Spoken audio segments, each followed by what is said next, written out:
Hi everyone, I'm Marivic, M-A-R-E-V-I-C, and today we're going to cook pork sinigang with rice water. Try natin kung talagang masarap ang pork sinigang with rice water. Na gagawin nating sabaw today is the rice water, pinaghugasan ng bigas. So, try natin. Let's go! Tada! Nagpakulo na po ako ng pork para medyo malambot na. Pork liempo po ang aking pinakuluan, 1/2 kilo. Then, niready ko na rin ang lahat ng gagamitin kong vegetable.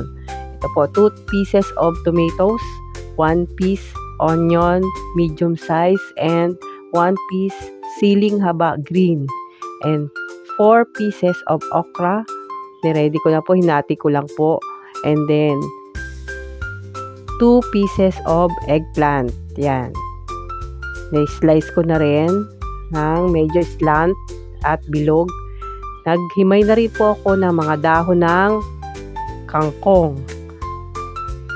And 1 piece of pork cubes and sinigang mix, 1 tablespoon, pampaasim. Yung pork cubes, pampalasa natin po. And kung kulang naman sa alat, mag-iodized salt tayo. Dagdagan natin ng iodized salt. Yan po yung mga vegetable na ilalagay ko. At kung ano man po yung gusto nyong ilagay na vegetable, pwede rin pong dagdagan.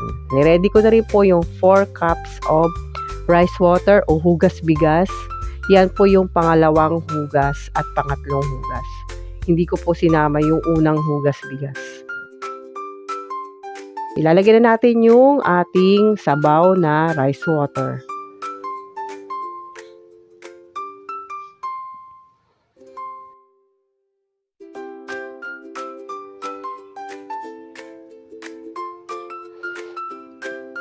Yan, nilagay na natin yung ating rice water, yung ating pinakasabaw for today's pork sinigang.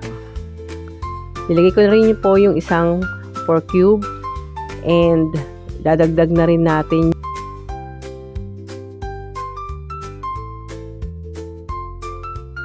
tomatoes, onion, and siling haba. Yan, papakuluan lang natin for about 5 minutes para lumabas yung aroma ng ating mga hinalo na onion, tomatoes, and siling haba. Aroma at saka yung lasa niya para lumabas. Para kumatas sa ating sabaw. Ayan. Ang bango-bango pagbukas mo ng kaldero. Dadagdag na rin ng ating okra. Dadagdag na rin natin ang talong. Yung iba naglalagay ng radish o kaya sitaw, string beans, o kaya naman iba naglalagay din ng gabi, yung laman ng gabi, or minsan naman yung iba naglalagay ng sigarilyas. Depende po sa inyo kung ano gusto yung gulay na ilagay sa ating pork sinigang. Pero yun nga lang, yung sabaw talaga, yun yung gagamitin natin ngayon, yung rice water. And nilagay ko na rin yung sinigang mix. 1 tablespoon po yung ginamit natin sinigang mix. Plain lang na sinigang mix. And halo-haloy lang natin para medyo pantay yung pagkakalagay ng ating sinigang mix bago natin papakuluan ulit. Masarap din po kung yung natural na fruit ng sampalok ang gagamitin natin pang-asim, yung ilalaga natin and then pipigain. Napakasarap po, all natural na asim.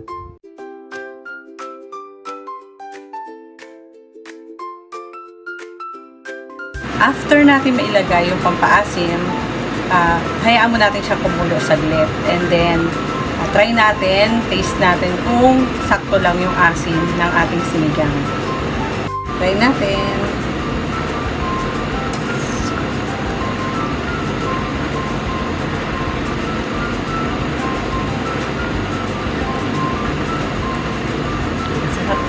Saktong-sakto yung asim ng ating sinigang. Sakto lang yung 1 tablespoon na sinigang sa half na kilo ng pork. Tapos na natin tikman. So, lagyan na natin yung kangkong. At saktong-sakto lang yung ating panlasa doon sa sabaw. Ilagay ko na rin ang mga kangkong. Yung kangkong naman, pag hinimay ko siya, ang ginagawa ko is binababad ko rin. Nahugasan ko na siya, pero ibababad ko pa rin sa tubig habang nagpapakulo ako ng mga nauna kong nilagay sa pork sinigang para naman lumabas yung iba pang dumi or impurities doon sa mga dahon at tangkay ng kangkong. Binababad ko siya sa water. Yan, pinakulang ko lang siya ng mga 3 minutes para medyo luto naman yung ating kangkong. Yan, luto na.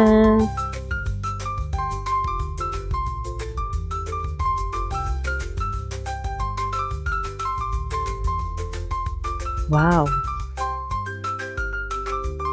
Depende sa inyo kung ano pang gusto nyo ilagay na gulay or bawasan kung ano ayaw nyo dyan sa gulay na nilagay ko. Kasi simpleng-simple lang yan kung ano yung meron sa aking kusina. Yun ang inilagay ko.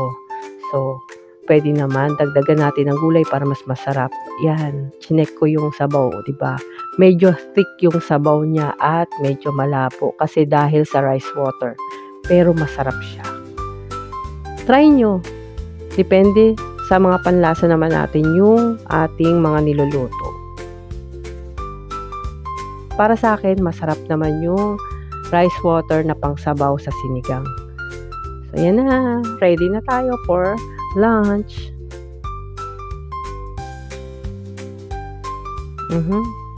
O, diba? Malambot na malambot yan. Ayan, may ulam na. Kain tayo, mga mare. Kain po.